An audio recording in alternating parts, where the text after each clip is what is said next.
얼마 전부터 역대상 묵상이 시작이 됐는데 아마 지금 쉽지 않으실 겁니다.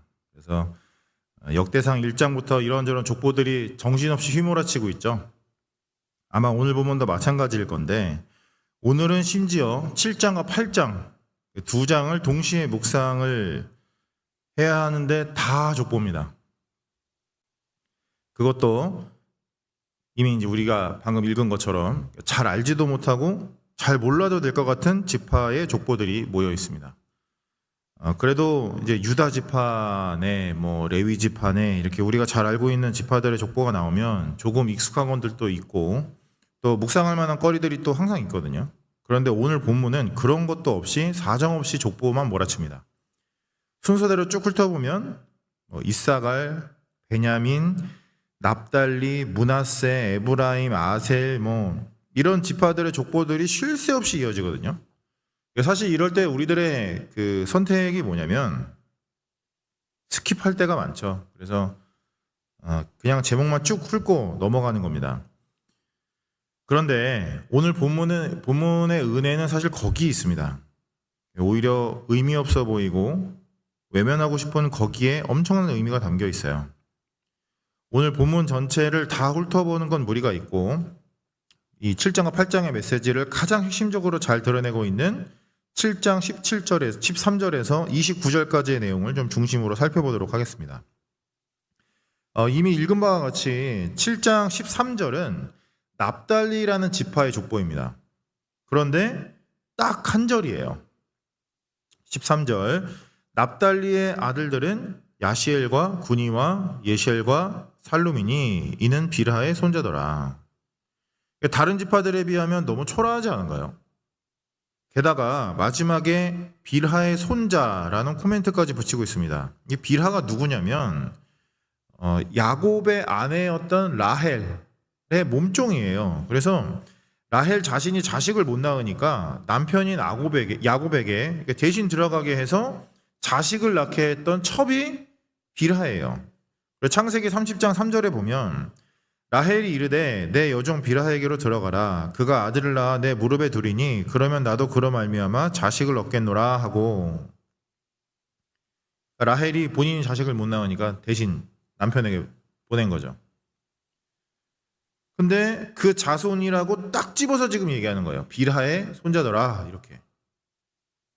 소외당할 수밖에 없는 지파이고 무시당할 수밖에 없는 지파인 그 지파, 납달리 지파가 족보의 한복판에 지금 들어가 있는 겁니다.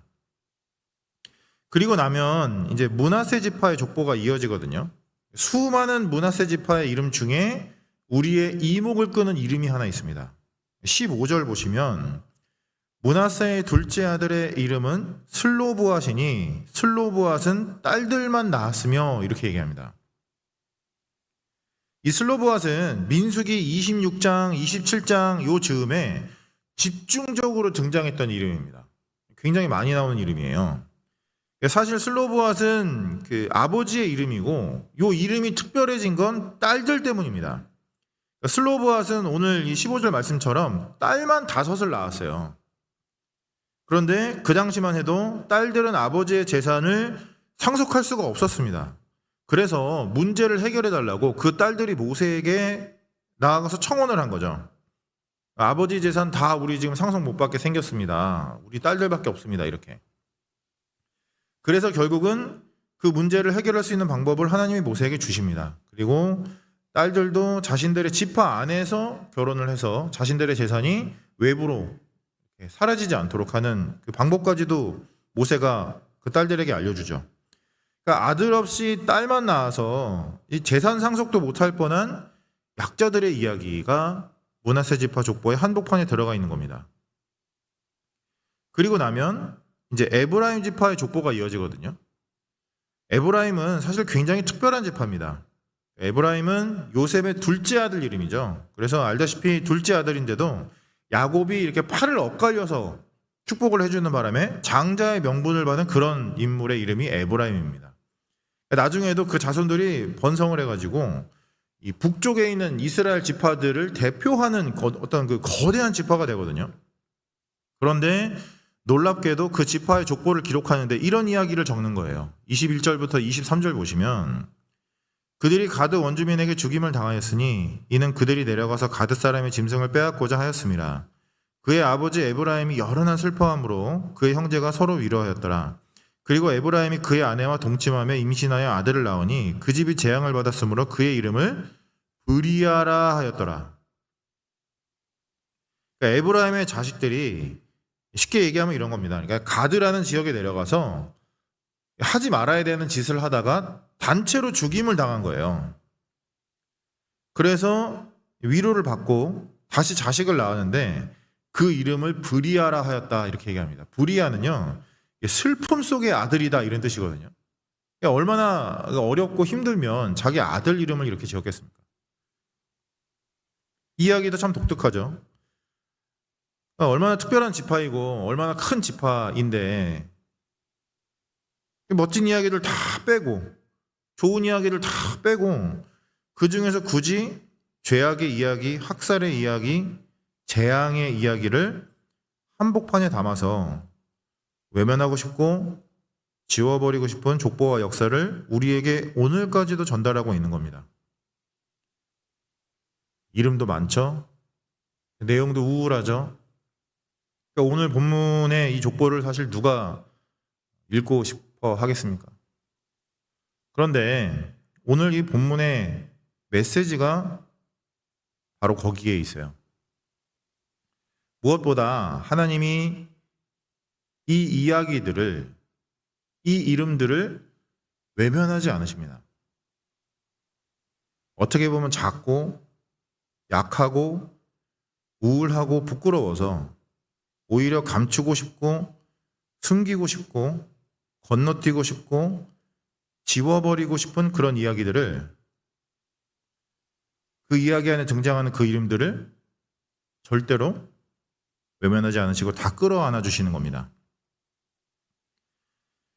그 지파는 몸종에게서 난 자들이다. 그들도 내가 내 이야기 안에 품을 거야. 그 아버지는 딸들만 낳아서 재산을 다 빼앗길 뻔했지. 그들도 내가 내 족보에 다 품을 거야. 그 가족은 자식들이 다 죽어서 겨우 아들을 낳았는데 그 이름을 슬픔 속의 아들이라고 지었어. 그런데 그래도 내가 내 품 안에 그들 다 품을 거야. 이렇게 얘기해 주시는 거예요.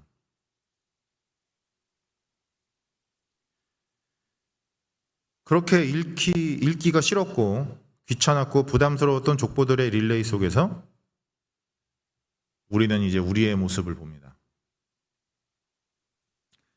잘 되고 싶었고 잘 될 것 같았고 잘 되어야만 해서 열심히 최선을 다해 살아봤지만 이렇게 실수하고 저렇게 실패하고 이렇게 넘어지고 저렇게 자빠지고 이렇게 포기하고 저렇게 좌절해버려서 정말 누덕누덕해져 버린 우리들의 인생 이야기가 있습니다. 남들에게 자랑스럽게 내놓는 거 둘째치고 이제는 자기 자신에게 떠올려서 기억하는 것도 힘들기 때문에 스스로에게 지워버리고 스스로 무시해버리는 그런 이야기들이 우리 인생에 있다고요.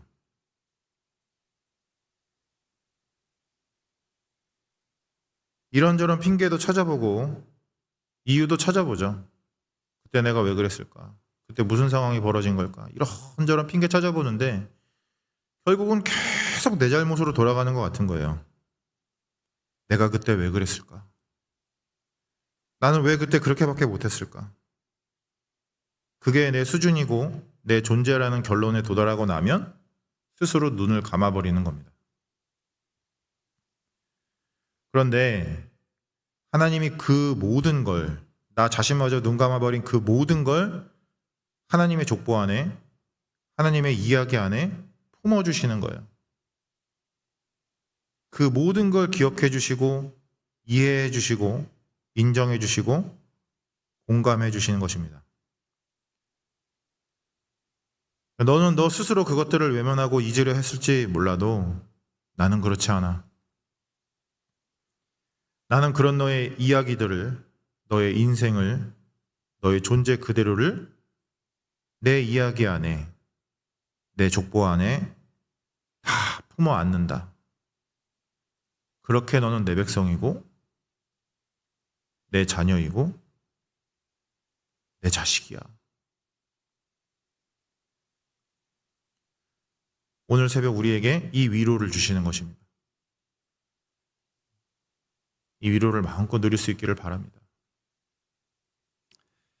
거기서 끝이 아니죠. 우리를 이름 하나에 집중시키십니다.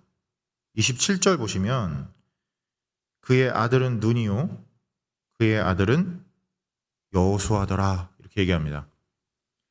재앙의 족보, 슬픔의 족보, 학살의 족보 같았지만 마지막에 등장하는 이 이름 하나가 족보의 모든 의미를 바꾸는 거예요. 여호수아 이렇게 등장하면 하나님은 여호수아를 통해서 이스라엘에게 약속하신 승리와 땅을 주셨죠.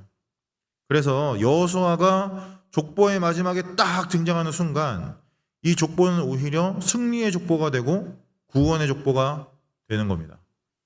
그런 과정을 거쳤다 할지라도 이야 결국에는 여호수아가 이렇게 태어난 거구나. 그 과정을 통해서 결국 하나님이 승리를 만들어내셨구나. 역전을 이뤄내셨구나. 이게 오히려 하나님이 일하시는 방법이구나. 이 족보를 읽었던 모든 사람들이 그 결론에 도달했을 거라고. 비록 슬픔 속에 낳은 아들이 있었다 할지라도 그 과정을 통해서 여호수아가 나왔다고.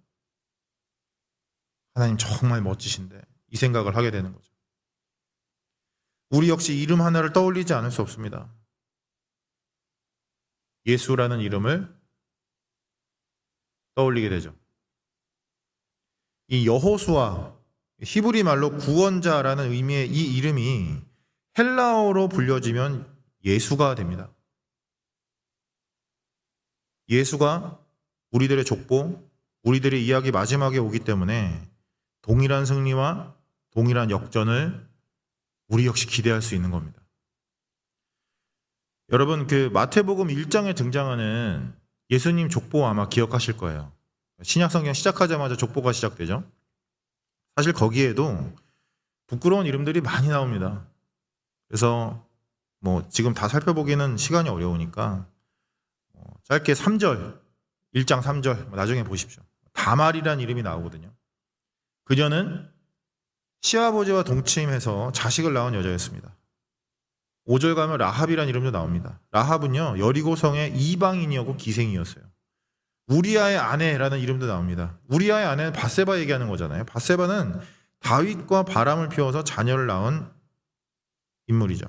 이런 이름들이 예수의 족보에 정확하게 언급되고 있어요. 한 명씩 한 명씩 다 들어가 있습니다. 그런데 우리는 이제 마태복음의 이 족보에서도 동일한 은혜를 봅니다. 하나님께서 그들을 품어 예수의 족보를 완성하시는 거예요. 예수는 그렇게 옵니다. 하나님께서 오히려 그런 그들의 이야기를 통해서 하나님의 이야기를 전진시키시고 성취하시고 완성하십니다. 그래서 결국에 마태복음 1장 16절 그리스도라 칭하는 예수가 나시니라 가 마침표로 오면 모든 것이 회복되고 새로워지는 것입니다.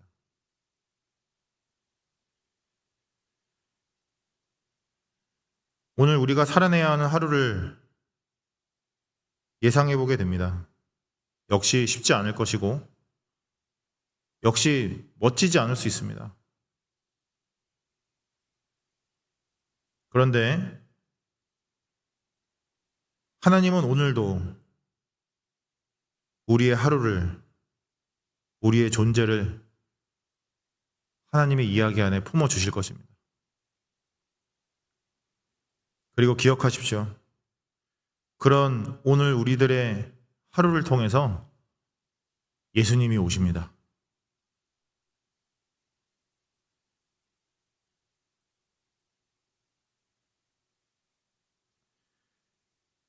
그리스도께서 우리의 마침표가 되시는 한 의미 없는 하루, 부끄러운 하루는 없습니다. 부디 오늘 하루 예수 안에서 그 의미를, 그 은혜를, 그 회복을 누리고 나눌 수 있는 그런 우리 모두가 되기를 진심으로 소망합니다. 우리 같이 기도할까요?